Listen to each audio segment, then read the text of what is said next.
चर्बी लगा दी। अब इसमें गोश्त को सेट करेंगे जिसको नमक लगा के रखा हुआ है, और इसमें सिर्फ नमक डालेगा दुम्बा कढ़ाई में, इसमें और कोई चीज़ नहीं डली। तो ज़रा कोशिश करें जो चर्बी वाली बोटी है वो चर्बी के साथ ही नीचे रहे। गोश्त को चर्बी के ऊपर जैसे डेकोरेट करते हैं वैसे ही, और इसमें पानी नहीं डालना बिल्कुल, पानी के बगैर ये बनेगा असल ओरिजिनल पेशावरी दुम्बा कढ़ाई। दुम्बे का गोश्त ही इसके लिए मुनासिब है।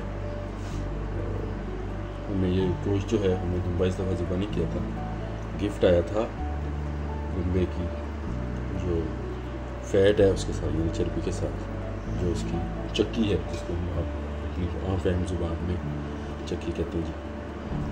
लग गया गोश्त तकरीबन हमारा।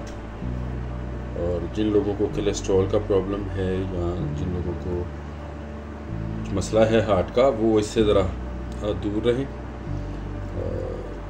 बाकी ये पूरे घर वाले जो हैं खाएँ। अब ये बन गया। अब इसके ऊपर हम 1 अदद प्याज साबुत ये रख देंगे, 1 अदद टमाटर छीला हुआ, इसका छिलका जो है वो उतार लिया, इसको फ्रीज़ किया, बड़ी आसानी से उतर जाता है। फ्रीज़ करें, उतार लें, गर्म करने से भी उतर जाता है। ये भी इसके ऊपर सेट आ गया। और 1-2 चेरी टमाटर भी डाल देते हैं। चलो, चेरी टमाटर जो है बिल्कुल चेरी की तरह का होता है, ये डाल दिया हमने। इसके ऊपर हम डालेंगे जी, क्योंकि असल पेशावर दुम्बा कढ़ाई में ना लहसुन यूज़ होता है ना अदरक यूज़ होता है, लेकिन इसमें जो है हम लहसुन का इस्तेमाल इसलिए करते हैं कि पंजाबी लोगों को ज़रा प्रॉब्लम होता है उसकी चर्बी की खुशबू से जब ये पकता है, इसलिए हम इसमें हम ज़रा सा अदरक शामिल करेंगे, अदरक के पीसेस। अब इसमें ये देखें जी, अदरक के चंद पीस जो हैं मैंने डाल दिए हैं, और इसमें कुछ हम पिसा हुआ गरम मसाला, ये मेरी अपनी एडिशन है, इसमें पिसा हुआ गरम मसाला जो है वो शामिल किया जाए। कुछ लोग काली मिर्चें शामिल करते हैं, साबुत काली मिर्च, लेकिन मेरा ख्याल है कि अगर आपको मिर्च की ज़रूरत है और आपका टेस्ट पंजाबी है, आप पिसी हुई स्याह मिर्च जो है जब ये पक कर तैयार हो जाए तब आपने जो है इसमें शामिल कर सकते हैं जी। इसमें वो मरहला जिसमें हम इसको आटे के साथ सील करेंगे। ये प्रेशर कुकर में भी बन जाता है, लेकिन प्रेशर कुकर में इसका वो टेस्ट कभी नहीं आना जो कभी आएगा।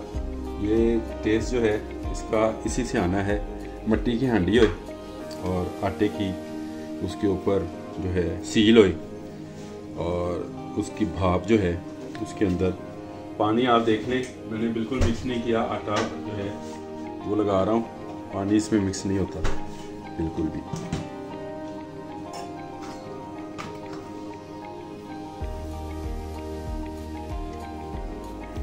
इसका वेट होएगा, और जब ये पकना शुरू होएगा, जैसे जैसे ये पकता जाएगा वैसे वैसे इसकी सील जो है मज़ीद बनती चली जाएगी, और ये बिल्कुल एक प्रेशर कुकर की सूरत बन जाएगा।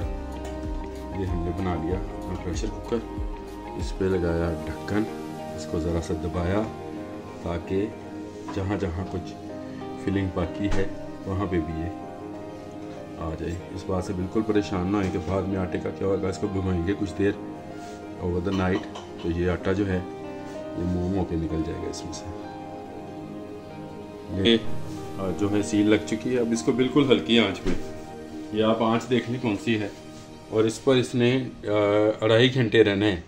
इस हंडिया ने इस पर 2.5 घंटे इसी पे रहेगी, यानी 2 से 2.5 घंटे में ये तैयार होगा इसी आंच के ऊपर, ना आंच ज़्यादा ना कम। मुलाकात होगी 2.5 घंटे के बाद।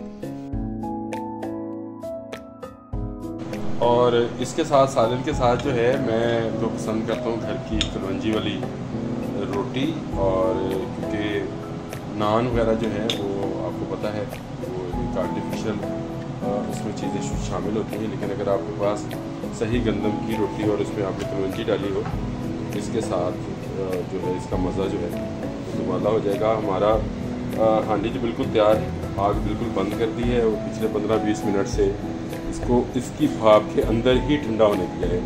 ना इसको खोलना है, ना इसको आपने कुछ और इसमें एडिशन करना है। बस आपने इंतज़ार करना है। एक तरफ आपकी रोटी तैयार हो रही है और दूसरी तरफ आपका सालन तो बनेगा, खाएंगे और फिर दिखाएंगे कि बनाने वाले कौन और खाने वाले कौन। बिस्मिल्लाहिर्रहमानिर्रहीम। अब हमारा खोलने का टाइम हो गया है। मैंने आपको बताया था कि मैंने इसको 15-20 मिनट जो है इसकी अपने ही उसके अंदर जो है पकने दिया, भाप के अंदर। अब हम आहिस्ता से इसको नाइफ के साथ काट लेते हैं आटे को, कि जो सील लगाई है वो काटनी है। फिर देखें अंदर क्या सूरत हाल है। बिस्मिल्लाहिर्रहमानिर्रहीम। और ये देखें आप, कोई इसमें हमने पानी मिक्स नहीं किया है और कोई इसमें कोई दूसरी चीज़ नहीं है। इसमें अपने पानी के अंदर ही जो है वो गोश्त जो है वो बन चुका है। कितना टेंडर हुआ है ये देखना है। ये मैं आपको भी इसको काट के दिखाता हूँ। तो ये देखिए आप, ये देखिए ये लहदा होना शुरू हो गया, ये जल चुका है बिल्कुल और पूरा आपका जो है तैयार है। अब या